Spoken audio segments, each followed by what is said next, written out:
Hello, brothers and sisters. God bless. I hope everything is going great with you.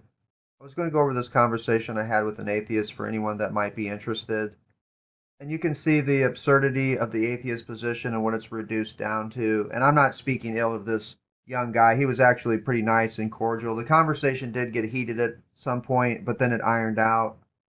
And when you get to the foundation of the atheist mindset, they'll say things like, well, we could be a brain in a vat. And in saying things like that, they're also saying that, well, we could also technically be an insane chicken on a farm that's imagining it's a human being, which leads to incoherence and absurdity and darkness to the true nature of reality. And that's what it says in the scripture, that this is the condemnation, that the light has come into the world. And men love darkness rather than light because their deeds were evil. For everyone practicing evil hates the light and does not come to the light, lest their deeds be exposed. That people prefer darkness as opposed to light, that they hate the light and they prefer the darkness, that they love darkness rather than light, that the natural disposition of man is that they would rather believe that they're an insane chicken on a farm imagining that it's a human being and be in that type of state of darkness than understanding Christ and the light that has come into the world. They reject that revelation. And this is the condemnation, that the light has come into the world and men love darkness rather than light. They love the state of darkness that they're in when it comes to the nature of reality. Now, Jesus says, I am the light of the world. He who follows me shall not walk in darkness, but have the light of life. That the one who is following Christ Jesus, they will not be walking in darkness when it comes to the nature of reality, but he is the light of life.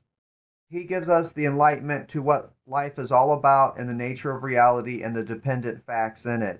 You're familiar with the first part of John where it says, in the beginning was the Word, and the Word was with God, and the Word was God. He was in the beginning with God. All things were made through him and for him, and without him nothing was made that was made. It's very similar to the first sentence in the Bible. In the beginning, God created the heavens and the earth. And that God is identified as being Jesus Christ, and he is the creator of all facts, and thereby the interpreter of all facts. See, facts have to be interpreted in light of an ultimate context. Without context, facts cannot be interpreted. And we have God as being the ultimate revelatory context that reveals himself in special revelation and also natural revelation. It's that natural revelation that men suppress in their unrighteousness, according to Romans 1. And I get into a little bit of that in our conversation with them. The natural disposition of all humanity, independent from God's grace working in a person to bring them to Christ, is they will reject the light. That this is the condemnation, that the light has come into the world, speaking of Jesus Christ, the ultimate context that tells us the true nature of reality. That the light has come into the world, and men love darkness rather than light because their deeds were evil. For everyone practicing evil, and this is a universal claim about everybody, because there's none righteous, no, not even one. There's none who understand, and there's none who seek after God. So there's none who understand. So according to Scripture, the light has come into the world, but those in darkness do not comprehend it, that they have to be given spiritual life. They have to be brought out of that darkness. That in the beginning was the Word, and the Word was with God, and the Word was God. He was in the beginning with God. All things were made through him and for him, and without him nothing was made that was made. In him was life, and the life was the light of men, and the light shined in the darkness, but the darkness did not comprehend it. That those in darkness cannot comprehend the light unless he shines the light of Jesus Christ and the knowledge of himself into people's heart. And until that happens, people are quite content in their darkness, that men love darkness rather than light. That's what they love. That's what they prefer naturally. And you'll see as this conversation goes on, the darkness that his worldview provides, that there is no truth that he can provide in terms of what the nature of reality actually is. But he will keep trying to negate the Christian worldview the whole time. He will argue against the Christian worldview because he doesn't want it to be true, because he is comfortable in his darkness. And at the same time, the Christian worldview is the only worldview that can provide him the answers that he seems to be asking for. And is it a legitimate seeking? I would say no. There's none who seek after God. It's not a legitimate seeking. He's just in darkness. He loves it, and he argues against any kind of light that shines into his worldview, exposing its incoherence. And so I'm going to go ahead and get into this video and let it play through. Give me just a second, Chris. I'm sorry.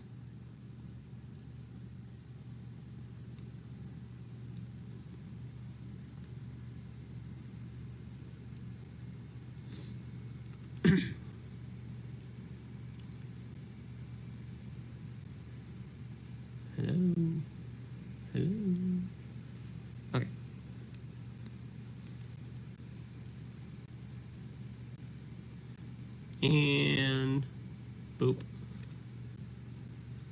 And I need to join too. Hello. Hey, how you doing? I'm doing all right. How are you today? Tonight, whatever. Good. Just hanging in there. Been a long day. I was searching around on YouTube, saw your channel, and you seemed like just like you seem like a cordial guy just on the surface, like you were willing to have a conversation about the existence of God. So I thought I would join. I try to be cordial. I do. It usually works. Yeah, good. Yeah, that's good. So yeah, you don't think there's any evidence for God? That was your position? No, not really. I mean, correct, yes. Yeah. Well, as someone who believes in God, the Christian God, that we would say that all things stand in causal relation to God. Like when you talk about creation, you say, well, what's evidence for God? We would say creation. Like we're not talking about Loch Ness Monster, we're not talking about Bigfoot or say like UFOs, but we're talking about what is ultimate.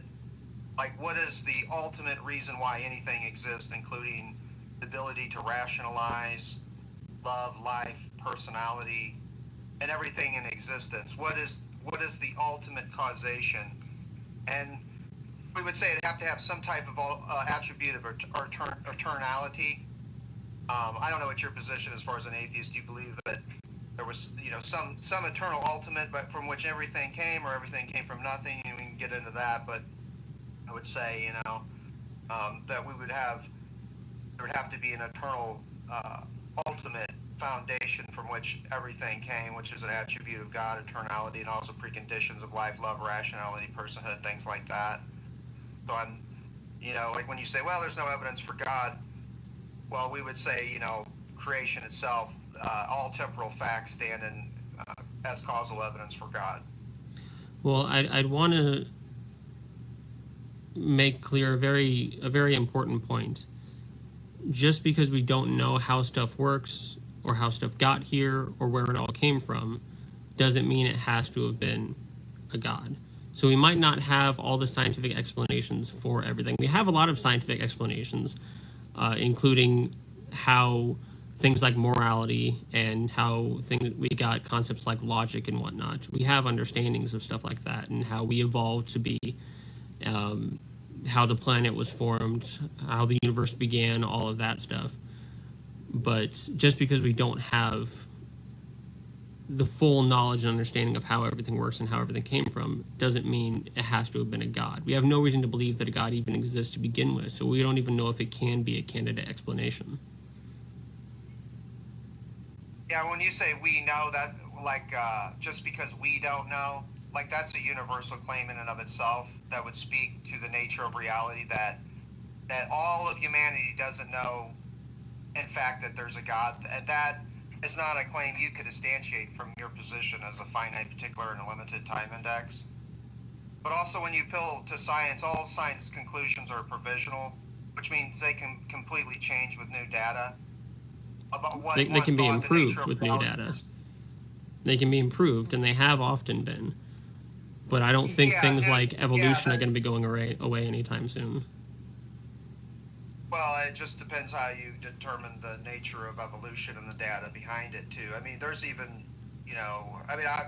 that's a discussion too. But just science itself, to be able to do science, the uniformity of nature is going to have to be a thing for to be able to make predications in science, which science can't actually demonstrate the uniformity of nature. It's something that is an assumption, a presupposition that they operate from to make scientific conclusions. There are some presuppositions that we allow, like generally being able to trust our senses, because without these, we have no way of telling anything. So yeah, I agree there are some things that I feel like are pretty reliable that we do just kind of say, all right, let's use this as a baseline. But we could also be wrong about any of that. And it could be, that we could have better scientific explanations for things in the past and maybe explanations for a God or something, but we don't have that right now. So that's kind of where we're at. When you say we, you're like dragging me into your worldview, which I don't agree with that worldview. Because I think what you keep kind of referring to is when you say we don't know, I don't know, and you say basically your position is you don't know the ultimate reality. Would that be right? You don't know what ultimate reality is as far as the ultimate initial reason why anything at all exists. I don't think anyone can know anything for absolute certainty. Yeah, that's unintelligibility. And that would be the problem with, that's why I would say that your worldview just on its surface provides no ability to provide intelligibility for dependent facts, because they would be dependent upon ultimate context to interpret those facts to be true to what the nature of reality actually is. Like if I was saying to you, oh, I just saw a person get shot and they threw the guy in a trunk and they drove down the road. You depending on your reaction, you might say you ought to call the cops and do something about that, and this and that. Might ask me some probing questions, and then I finally say, well, I was watching an episode of Magnum PI. And when I give you a context, it changes the nature of reality of what you thought the facts were originally. And that's because context provides interpretation to facts. So in admitting that you don't accept God, which would be ultimate, he would be the ultimate interpreter of dependent facts. It sounds like you've had some familiar with the Bible, it sounds like. Yes. Yeah. Like Jesus in the scripture, he says, I am the light of the world. He who follows me shall not walk in darkness, but have the light of life. That they'll have the enlightenment to what the true nature of reality is and the facts in it. I don't really have reason to believe in the reliability of the Bible, or any real evidence to back up that the things that the Bible says Jesus said and did were actually said by some guy named Jesus. So the Bible doesn't really help us. And you say Let me make my point. Let me just, if I can finish my point, because I was almost done. But so if you're familiar with the scripture, and then it says, in the beginning was the Word, and the Word was with God, and the Word was God. He was in the beginning with God. All things were made through him, and for him, without him, nothing was made that was made. So we're talking about ultimate causation of why anything and all exists. And then we have ultimate context revealed, which would be Christ, that says he's the light of the world, and he who follows him will not walk in darkness, but have the light of life. In other words, they'll have the enlightenment to the true nature of reality. And you're admitting that in your worldview, you don't know what the true nature of reality is. In other words, you don't have enlightenment to dependent facts and how to interpret them. They're completely unintelligible in your worldview. And so when you speak forth, we might have some semantic apprehension agreement in terms of facts and how they can be understood, but not in terms of ultimate context. Like, we're going to totally disagree. And the difference is you're not going to have any place to interpret or place facts to be intelligible. It's like you're already admitting, you're like, I don't know the nature of reality. So I don't have really any reason to care about what scripture says. So because I get what you're saying is that in my worldview, we really can't know anything for certain. So we rely on basic baselines like we can trust our senses and laws of logic and whatnot to try to make something out of the universe and try to have some foundation for investigation. And I can understand that could be wrong, and we might not have a baseline for that. But you're telling me that you have this claim of this thing from this book full of claims that we can't verify, and that gives you some objective truth and some verification and some baseline and stuff. And I'm just trying to figure out, because you're saying that you have this baseline through God and Christ and whatnot. But how do I know that? Because from my perspective, you're in the same boat as I am. You don't have any way of knowing anything for certain either. But that's why I think you'll use the phrase we, in your language and stuff. I understand, why you're using it. It's just that and you'll say, well, you have no reason to believe anything in the book to be verified in terms of the Bible. But like, you'll either operate from the book of God's mind or you'll operate from the book of your mind. And then my question is, what verifies the book of your mind? Evidence. What makes your mind? What makes the book of your mind intelligible? That can provide me truth to what the nature of reality is. And when we get into your mind, you're telling me, well, I don't know. You know, like when it comes to ultimate reality, it's like, I don't know. Maybe you can even convince me that God exists. So it's like, you know, you're admitting to that unintelligible position. And what I'm saying is, from the book of God's mind, we have an ultimate foundation, like a revelatory context that reveals itself. And without it, you could not know. See, I mean, you would you believe? Would you accept the fact that unless God actually revealed Himself, that no one could not know? I just feel like I need to say this. I feel like I'm giving the intellectually honest stance that we just don't ultimately know.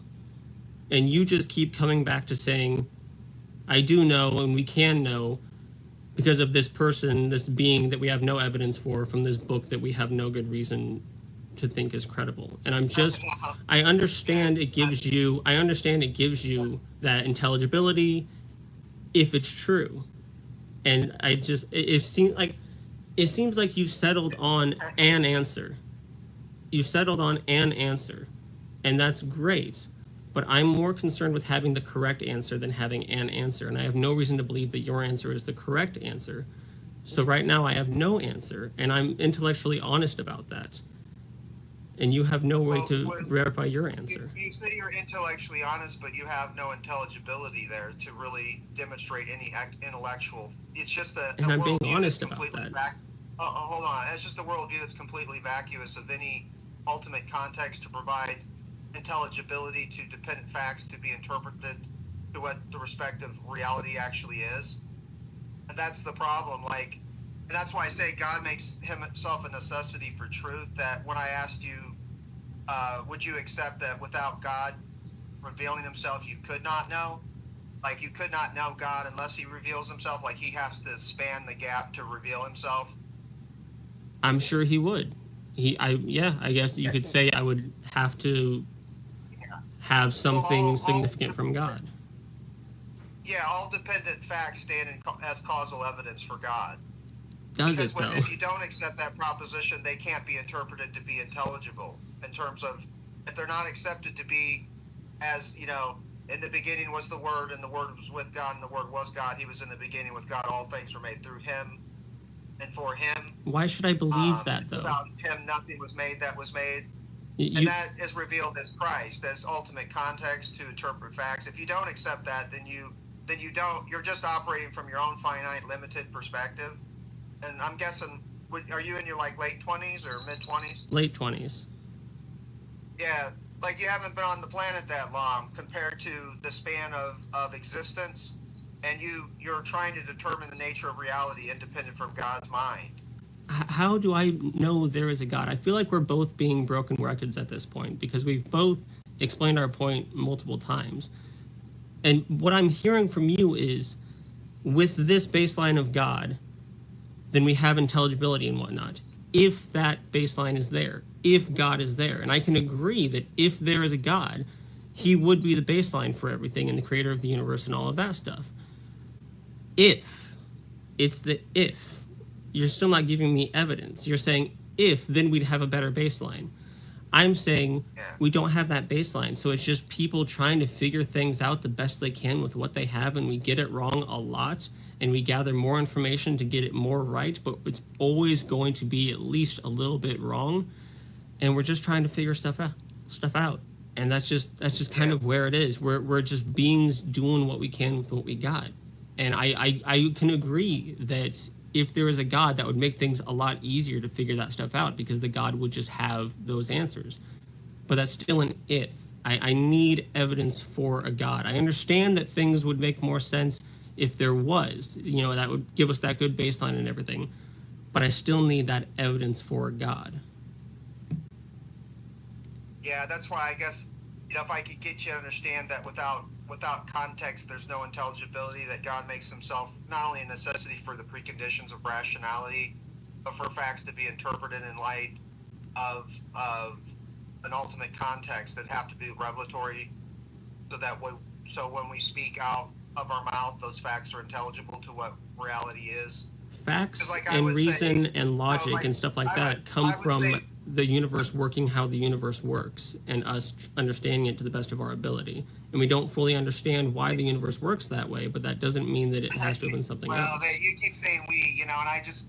It is a we. I don't understand how every facet of the universe works, but I know who sustains and upholds everything currently, and also provides intelligibility for dependent facts to be interpreted, and my ability to rationalize and have life. Like when you say there's no evidence for God, I'm sure you're familiar with like Romans 1, where it says, the wrath of God is revealed from heaven against all ungodliness and unrighteousness of men who suppress the truth and unrighteousness. I understand that the book says stuff, but I don't know why I should listen to the book. Let me just finish the passage so I can kind of build off the argument. So he says that the invisible attributes of God are clearly seen, being understood through the things that are made, even his eternal power and Godhead, so that they are without excuse. So it says that the invisible attributes of God are clearly seen, and it sounds like a contradiction, but it's speaking about metaphysical things like life, love, rationality, and personhood. That there has to be preconditions for those things. Like if I asked you, do you believe that a rock can beget a rabbit? No. Right. So when we talk about rationality, life, and personhood, and love, we say that there's ultimate preconditions, that God has those preconditions, and being created in his image, he's the eternal ultimate, by which then, we have these things. There's no antithesis or contradiction in our worldview in terms of, you from your worldview would almost have to say, even though you said, no, a rock doesn't beget a rabbit, but you have to believe somewhere along the way, non-consciousness produced consciousness, and non-life produced life, and non-rationality produced rationality, and no love produced love. Like, that came from the opposite sources as opposed to preconditions existing. We don't understand all the processes of how we got here, but we do understand a good bit of it. And we understand that life seems to have come from non-life. It was nowhere near a rock birthing a rabbit. We have no reason to believe. Maybe it is true, just like maybe there's a God, who knows, but we have no reason to believe that. But we do have a history of evolution and how organisms evolved over time.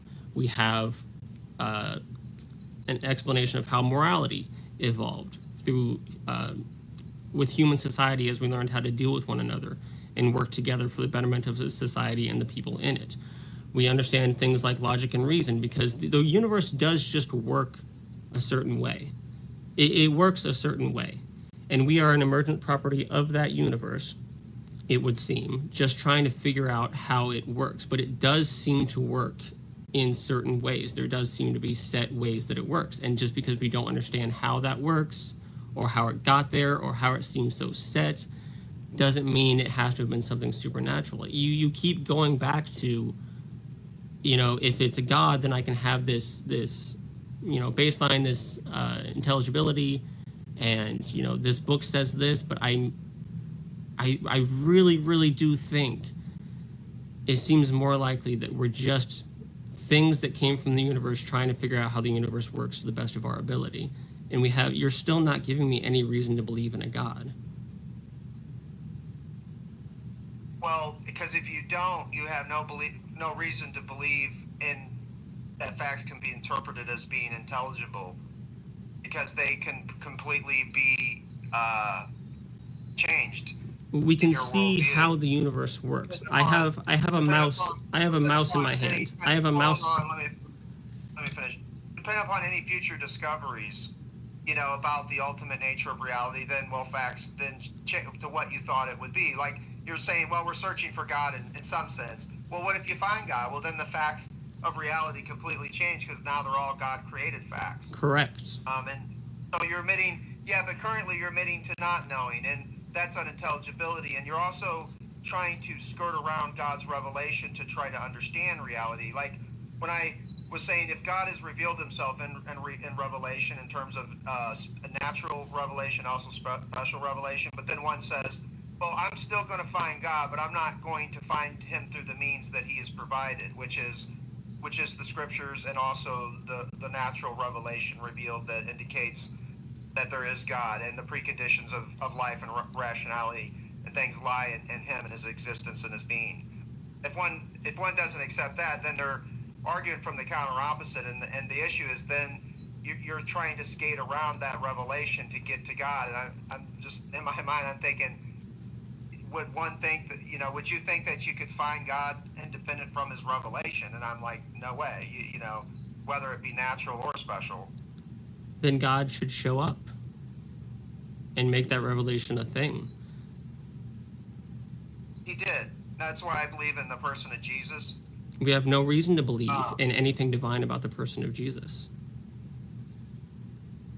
Well, and as far as as far as us seeing reality, hold on. You keep talking and putting me off to the side. I need to be able to talk here and there, because you're just kind of repeating the same things, and I'm not really sure if it's getting us anywhere.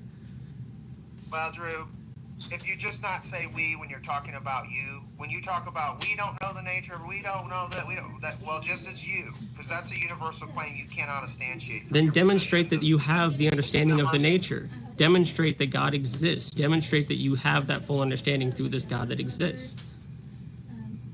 Yeah, otherwise, you're just making a claim too. The evidence, the attributes of God are clearly seen, being understood through. All you have to do is look in the mirror. No. All you have to do is look in the mirror and ask yourself, why does love, rationality, and personhood and life exist? And how could it exist in virtue of my worldview that doesn't have these preconditions? You already admitted that a rock cannot beget a rabbit. Now all of a sudden you're like, well, yeah, maybe it could happen, given enough time. I'm not saying it could, because I'm not making claims of probability or possibility, but maybe. Magic will happen. I'm open to whatever if it can be demonstrated. Well, it's not demonstrated by science. Like there's no science that demonstrated it. It's just the idea that if you give it enough time, the magic will happen. That is just an imagination. So here's how science is testable and repeatable, right? And observable. So here's how we figure stuff out. If I pick up this mouse, I don't know if you're watching the live stream. It's fine if you're not. But I have a computer mouse in my hand. If I let go of it, it will fall every single time. Because the universe works in a specific way, and we sit and observe the universe. It might be that my eyes are completely playing tricks on me, and this mouse doesn't actually exist or something weird. I don't know. But we have to stick with basic axioms and presuppositions to even try to figure anything out, with the understanding that we could all be in a simulation for all we know. Who really knows? But we observe reality, and it does the same thing, and it works a certain way, and we work on our understanding of how that works. And that's how we understand the reality. That's how we understand logic and reason and all of that stuff. So it gives us something. I agree that nothing can be known for certain. And it could, maybe we can't trust our senses. Maybe we can't trust the reason or anything like that. But it's what we got. We're just beings that came from the universe, working with what we got, trying to figure things out to the best of our ability. Well, that's what I would say, though, that when your position ends up that we could be like a brain in a vat kind of thing, it just ends up, and basically, like, if I was talking with, and I don't mean any disrespect to you, because you seem like a nice guy. Like, I don't have any problem with you, and thanks for letting me come in here, I appreciate it. It's late. I'm tired, too. I know you said you're shut No, it's down. all right. Yeah, and I'd actually love to have further conversations, even about maybe your view on the scriptures and the nature of salvation, because you said, it sounded like you had some mental abuse and things that I know that goes on in Christian circles and things all the time because of false gospels. It's really kind of the big thing. It's just a false gospel going around. That's not why I lost my faith. Okay. Yeah, well, I'm really not sure, just was asking, I don't know what your background. Sometimes people, they have such condemnation and things like that they just can't bear the thought of God anymore. I don't really know your story, so I wasn't like it's a whole story. If you're interested, I think live stream number 9 I think number 9 is my deconstruction story, if you're interested. It's like an hour long of me rambling about it if you care enough. It won't hurt my feelings if you don't care enough to sit through an hour of me rambling about my backstory. But if you want that answer, that's where to find it. Oh yeah, I appreciate it. No, it would, if give me context to understand too where you're coming from, what you understand, everything. So, but yeah, just as far as the brain and the vat thing, it's kind of like it just ends up in this kind of absurd, in all due respect, an absurd position where almost it's like something I would expect if I went down to like the local mental ward. And I know you're not crazy, but if I was saying, hey, what do you think about ultimate reality? Well, I think we could be a vein in the vat, and we could just be like a simulation in a computer game, and it's kind of like too, if I said to you, do you believe that aliens could show up tomorrow, a super intelligence, and maybe show us that all of the past human history has in fact been a hologram concocted by high powered gamma rays through very complicated science and technology that they've developed through eons of time in the past. No, the one way you couldn't object to that, which means, what you're saying about reality itself. It's just you're saying that I don't know, but that itself is unintelligibility. It's honesty. There's nothing.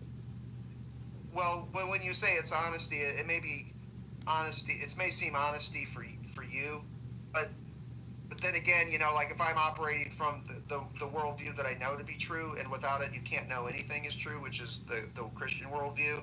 Within that worldview, it says the invisible attributes of God are clearly seen, being understood to the things that are made, so that people are without excuse. So it's saying that you're not being honest. Well, I understand that that the Bible makes claims and puts fail safes in, like right. It's so obvious, everyone was without excuse, and if you should lean on God's understanding and not your own, and don't trust the ways of the world, and don't trust anyone who speaks differently from us, and don't let yourself be tempted or whatever. And I understand that there's fail safes to help keep people in the flock, but that doesn't. The fact that a religion has built itself in a way that works and is effective to get people to follow it and stay in the flock doesn't prove its reliability. I also want to mention about the brain and the vat real quick. I have as much reason to believe that we are all in a simulation or a brain in the vat or anything like that as I do a God. I have just as much evidence. And as far as I can tell, there's just as much evidence in the world in total for a brain in the vat and all that, a simulation, as there is for a God. Yeah.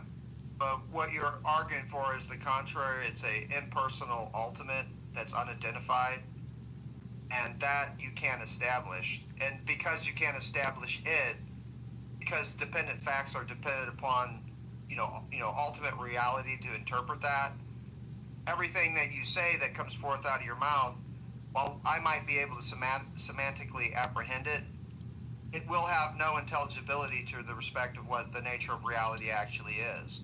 Like, we can have surface level, kind of shallow conversations about, our favorite food or what we like to watch on TV or something like that.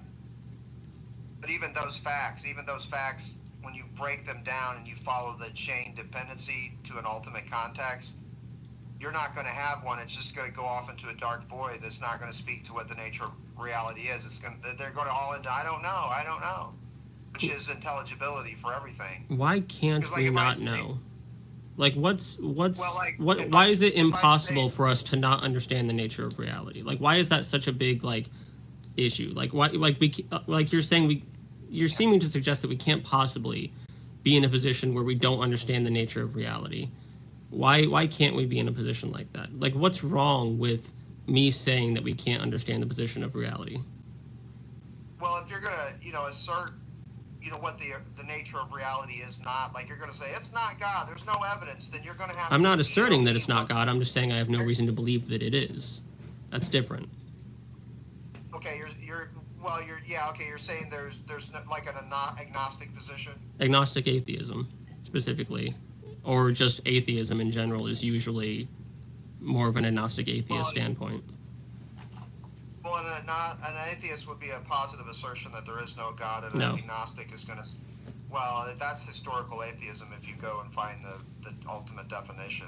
I mean, Oh, it's just the atheists they want to kind of, not argue from their position when their feet are pressed to the fire. That's the maybe only you can issue. give me links. Like, Maybe you can give me links that tell me the historical nature of atheism, where I can look into that. Because from what I understand and what atheism is understood as today, and what most atheists will put forth, and what most atheists use it as, is I just don't have reason. I'm just not convinced. It's not a claim. It's just a lack of being convinced. Yeah, well, that's fine. I mean, it's just there's definitions behind these words, and I can get it, but every time I get on Discord, my whole computer freezes up and goes really slow. So That doesn't help. It's going to be painstaking mode to try to research that right this second, in the middle of the conversation. And I mean, I wouldn't look at it right this second. I'm not going to scroll through articles right this second, but like for the future, you can like put it in, and I can scroll through it later. Sure. Yeah, it's just that your position itself provides no intelligibility for dependent facts to be interpreted. Like, you're not going to interpret everything as being all things were made through him and for him. Without him, nothing was made that was made. In other words, you're not going to interpret, when I see a tree, I see it as a Jesus Christ created fact, or when I see grass, I see it as a God created fact, or an orange, or whatever it may be. And you're not going to see that way. You're going to interpret those facts completely different. The issue is you don't have a basis to interpret facts because you're admitting to unintelligibility. You're admitting that there not being any ultimate revelatory context in your worldview that can actually demonstrate what the nature of reality actually is for any dependent fact. I'm still trying to figure out where the evidence for your God is, because you're just saying, like, if there's no God, then we can't fully know anything, and I'm agreeing with you. Where's the evidence? I know, but I could say, where's the evidence for your impersonal absolute? Like, all things. What impersonal absolute? Like, all things. When you say, where's the evidence for God? Well, creation. All things stand in direct relation to God. Creation isn't evidence for God. Just because you don't understand how something came to be doesn't mean it has to have been a God. Well, like I said, we're not, like, when you say, well, there's no evidence, like, we're not like searching for Bigfoot out in the woods looking for feces off on the side of the trail. Like, we're saying, well, what would be evidence for God? We're saying everything stands in causal evidence for God. Not like, well, I reject that. I just don't agree with that. Let me finish, because it's getting late, and I just want you to see how foolish this is. I don't think it's foolish, Chris. I'm gonna be completely honest. Please. So in the future, Christians make total bad arguments. They need to reformulate their arguments. Hopefully, you'll see that when you say we need evidence for God. Where's any evidence? And when you're standing on God's planet, using your rationality, looking around, reasoning, looking at everything you see, and saying, I don't see any evidence. Creation, like, you're dismissing what is known as to be evidence in the Christian worldview, which is creation itself. What is claimed to be evidence in the Christian worldview. I'm almost done with this. I know, Chris. It's just Chris. I know, and I'm sorry, but you just keep going on these long tangents, repeating the same thing, and it's just, dude. You've said that a couple of times. You can lecture on and on when I'm done with this. So then when I ask you, what is the nature of reality? What is ultimate? You go, I don't know. Because we don't. If you don't know, don't tell me what it's not, and then tell me that there's no evidence for this, what you don't know is ultimate. Okay? I'm not telling you that it is for certain not a God. I'm telling you to prove that it is. It's circular flawed reason, and no disrespect to you as a human being. It's just you're not understanding the problem and the issue there. You're saying we don't know. Just because you don't understand how things work, therefore it has to have been a God, essentially. And if we can't understand anything if there's no God, even though you can't even demonstrate that there is a God, I'm still trying to get to the evidence of a God. And I'm not completely, and I'm not saying that it can't be a God. I'm not telling you what it can't be. I'm not telling you what it can't be. I'm not telling you what it can't be. I'm saying that you said you would let me preach, and you're just trying to interrupt me again. I'm not saying that it can't be a God. I'm just saying you haven't demonstrated that it is, or that it even can be. I'm open to whatever, but you got to demonstrate that there's an existence of a God. And I've explained this. I am open. I am open, but what's the evidence? Creation is not evidence of a God. When I say everything, like, you don't even accept that, well, if the Christian worldview is true, and you just are presupposing it, just for the sake of argument, then you have to presuppose that all things stand in causal relation to God, that He If is you the presuppose creator. it. For anything at all to exist, it has to be because of God. Then you say, I don't know what is ultimate. So then you say, well, it's not God that created everything. I don't see any evidence, but you don't know what's ultimate, and yet you try to negate God, but yet you don't know what stands in, as far as causal evidence for the existence of God, which is creation. Give evidence There's a for a huge problem. God. Give evidence for a God. Give actual evidence. Don't just say everything exists and we don't know how it could exist, therefore it has to have been a God, because what else could it be? That's not evidence. That's a God of the gaps fallacy. That's not how things work. But in the Christian worldview, does everything stand as causal evidence for God? Yes, but is the Christian worldview Right. true, and how do you know? Right. Well, are you taking the atheist position now or the agnostic? The atheist position is the positive assertion of the non-existence It's of God. not. It's not. That's not the atheist position, and I'm sorry. Most atheists today will, and if we want to get technical, here's the definitions that I go by. This might make it a little bit simpler. Gnosticism and agnosticism are claims of knowledge. Theism and atheism are claims of belief. So I am an agnostic atheist. I don't hold the belief in a God, but I don't claim to know for certain that there is a God. Many theists, many Christians, are what we would call Gnostic theists.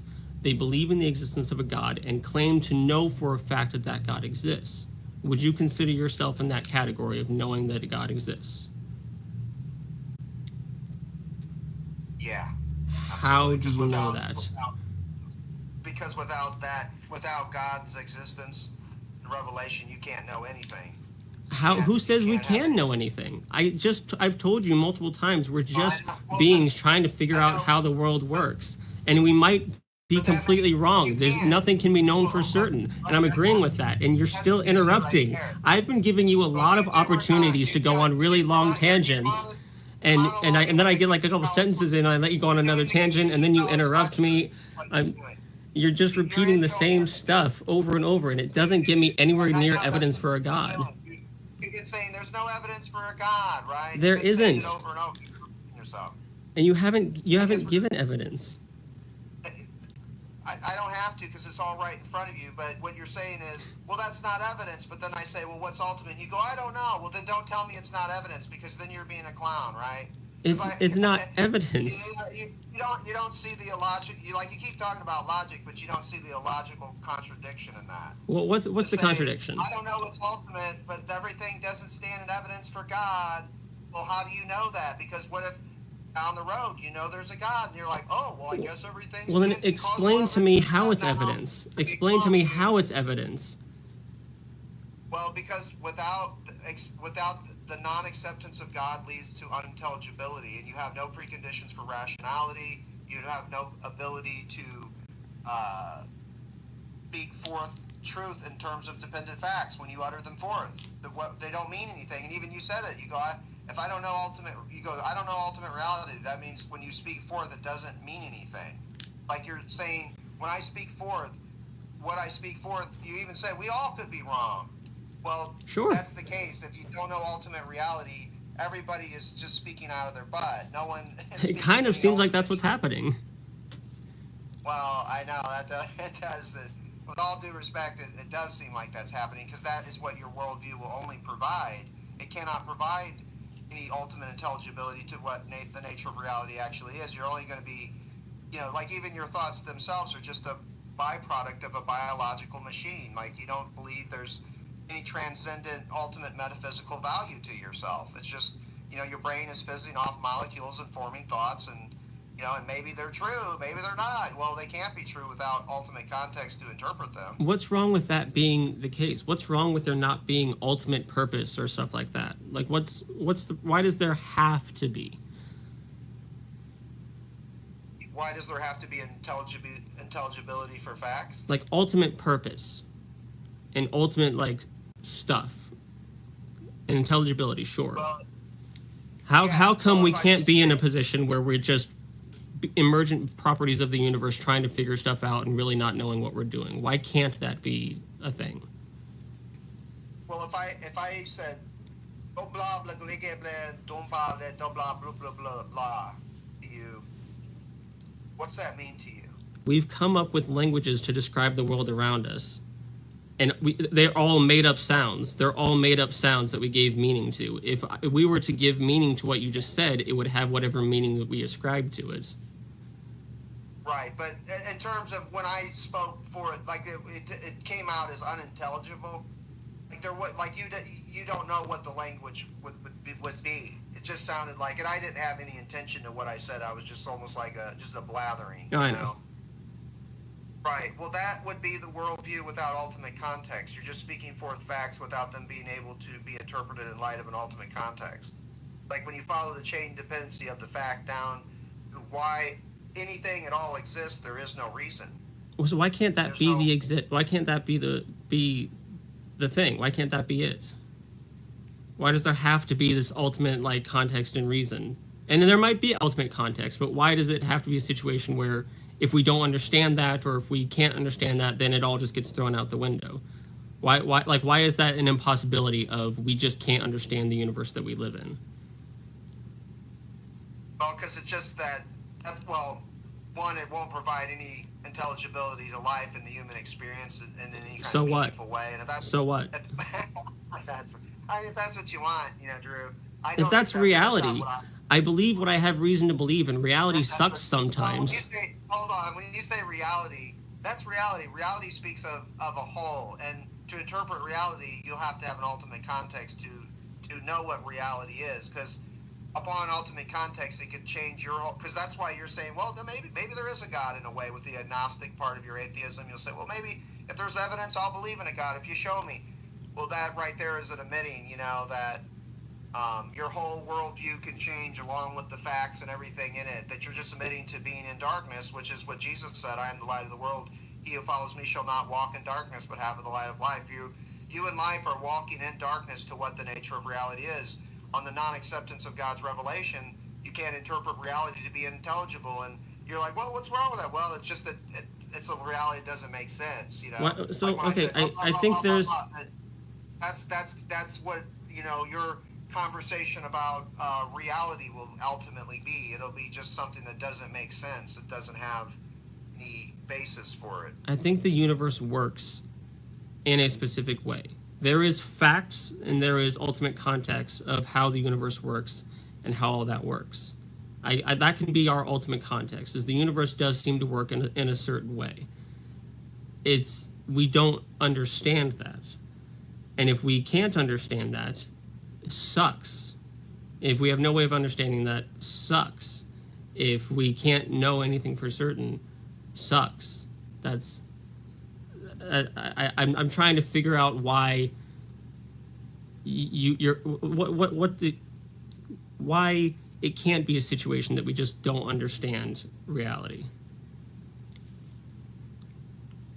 Yeah, I would say that, universe is a dependent fact, because we're talking about, when you say universe, we're talking about all collective dependent facts. And that is interpreted in light of ultimate context. And, and you were saying, like, why do we need like intelligibility, basically? For the human experience to be meaningful, and for there to be meaningful experience in the human experience and stuff. I see my wife's kind of, unfortunately, Are you being hailed away? Yeah. Right. Hey, I do appreciate you letting me in here. I know we kind of got a little heated there. It happens. Yeah, you've actually been pretty cordial, and I do appreciate you letting me in here. Maybe I can come back in some other time if I see one of these going, and you'd be charitable enough to let me in, if you want to. Maybe. We'll see. Yeah. Yeah, sure. Yeah, you're under no obligation, of course, but I do hope you have a good evening, and thanks, man. I appreciate the conversation. You have a good one. Thank you for also the conversation. Yeah. All right, you take care. All right, we'll see you. All right.